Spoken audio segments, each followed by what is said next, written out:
and I was, you saw Jack Ruby shoot Lee Harvey Oswald. We knew nothing about the assassin. We knew nothing about the assassin of the assassin.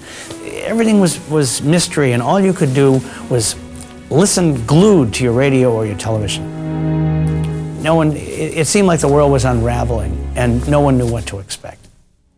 With the death of John Fitzgerald Kennedy, America lost its leader and its innocence. And I think that's one of the reasons why people were so disappointed and so devastated when he died, because he had come to symbolize for so many this utopia, this Camelot, this chance for a new and better place.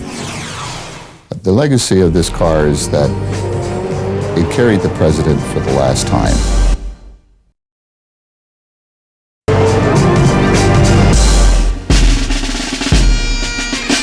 While President Kennedy's assassination left us with disturbing images seared into our collective psyche, it also spawned a cottage industry of conspiracy theories. The mafia, or the Cubans, or the CIA, or the, who's to know, everybody except the Red Cross was accused of shooting him. President Lyndon Johnson charged Supreme Court Justice Earl Warren and the members of the Warren Commission to thoroughly investigate the questions surrounding the assassination. Unfortunately, their perimeters were so narrow that they began and ended with the thought, the belief, that Lee Harvey Oswald acted alone. They were unable to acknowledge any information that was not relative to that thesis. There are a lot of questions that have never been properly answered. The magic bullet theory that this one bullet did so much damage not only to John Kennedy but to Governor Conley as well. The fact that the crowds on the side of the road are looking toward the so-called grassy knoll. The fact that his head jerked backwards. The wound appears to have originated in the front. This is going to be one that will remain a mystery forever. Another major question remains. Why was the limousine whisked away so quickly after such a horrific event? The car, in a sense, was a rolling crime scene. And in today's way of thinking, you would want to preserve every part. It's possible that the agents might have missed something that might have been of importance, that might have told more about the shooting. We don't know. Back in 1963, they didn't really have that kind of technology. They weren't really thinking of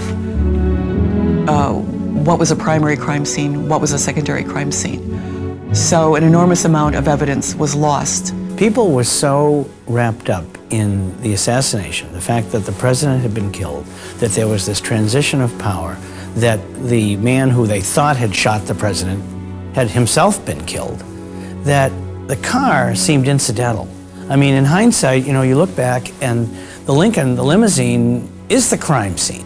It's tough to point fingers, though, to say, well, you guys should have thought of this, and you should have thought of that, and you should have done this other thing. That might not be fair to history. Vaughn Ferguson was a liaison between the White House and Ford Motor Company. Now deceased, we have a rare behind-the-scenes glimpse into how the limousine was treated following the assassination. After seeing the car, Ferguson wrote a graphically detailed memo to his bosses at Ford. The following day, when returned to the garage, the unit was no longer under guard. The Secret Service had cleaned the leather upholstery the day before, but underneath the upholstery buttons, dried blood was still in evidence. On my own initiative, I pulled up those upholstery buttons with a knife and removed the caked blood around them. At this time, there was a heavy odor of dried blood still noticeable. He said, "That is the most difficult thing I've ever had to do in my life, is to clean up something like that." He is an eyewitness to history unlike any other that has come to the research community. Attempting to solve the mystery surrounding President Kennedy's death has produced countless theories, but so far, none have satisfied everyone.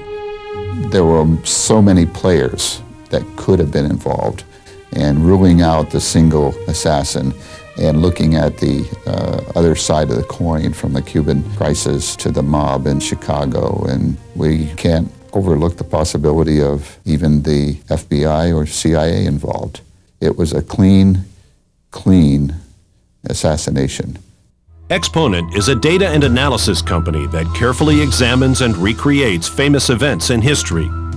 For the 30th anniversary of the assassination, the American Bar Association held a mock trial and asked Exponent to simulate the firing sequence that afternoon in Dealey Plaza. We analyzed the position of Governor Connally and President Kennedy at different points in time.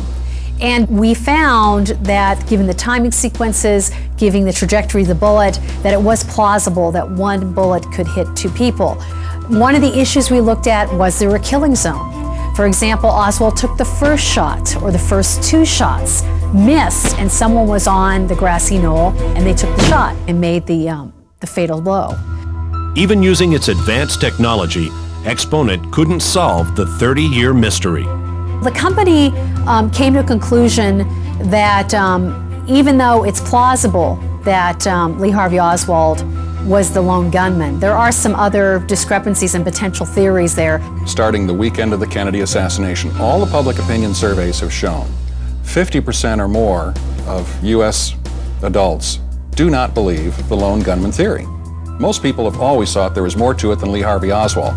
But 40 years after the fact, there's no evidence of anyone else. And that's what keeps this thing rolling. People just can't quite accept that it was one guy. For many people, it's equally hard to believe the limousine was rebuilt and actually placed back in service as a working limousine for the next president. To have a car as historically significant as this parade car be completely ripped apart and changed, I think it was very short-sighted. And who knows what the motive was behind it. How anybody would want to climb in that thing and ride around in it again, I can't imagine.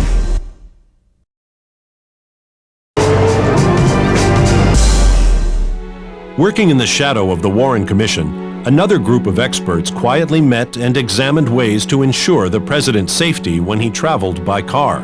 They looked at all their options and they decided that it would be quicker to take the existing limousine and rebuild it as an armored limousine rather than start from scratch and build a new one. Perhaps there's a lot more that could have been learned from the car, but we'll never know. The fact that it was cleaned up and eventually put back in service is something that maybe a lot of Americans don't even realize. But it seems, in an era where the federal government tends to waste a lot of things, it seems extraordinary that the car was rebuilt and reused. Within weeks of the assassination, the limousine was back at Hess and Eisenhart, being prepped for President Johnson's use. The so-called quick fix focused on improving security instead of giving onlookers an unobstructed view of the president. The quick fix is the first time a car is really built as a secure, armored presidential limousine. It's built up top to bottom, totally new.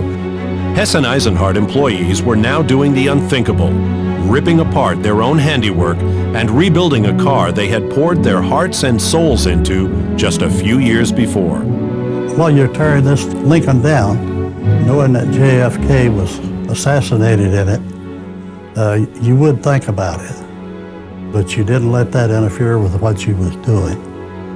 It wasn't a good feeling, but once it was all torn down and getting ready to be armored for the LBJ, well, it was just another, almost like having another vehicle to work on. During the quick fix, more cutting-edge technology was added to the limousine. The Secret Service lobbied for an entirely enclosed armored car for President Johnson. However, this presented unforeseen problems. When the permanent roof was put on, a really massive air